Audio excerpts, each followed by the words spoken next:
Parmi les composantes de l'environnement, on distingue une diversité d'animaux et de végétaux qui vivent dans des milieux différents.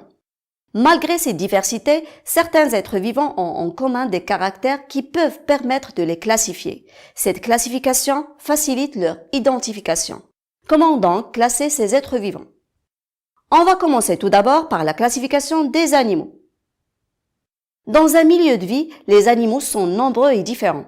On distingue une grande diversité. Pourtant, si on les compare entre eux, on peut trouver des ressemblances qui permettent de les classer en groupes. Donc, quels sont les critères communs qui permettent de regrouper ces animaux et comment utiliser une clé de détermination de ces êtres vivants?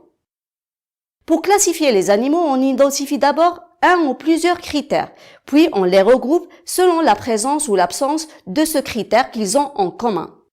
Par exemple, si on choisit le critère colonne vertébrale, les animaux peuvent être classés en deux groupes, les vertébrés et les invertébrés.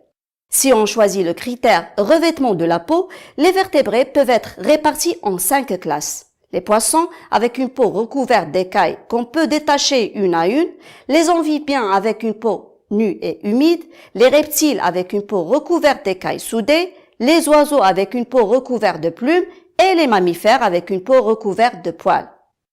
Les invertébrés peuvent être classifiés selon plusieurs critères: présence ou absence de pattes, consistance du corps, l'articulation du corps, la symétrie du corps et la présence ou absence de coquilles.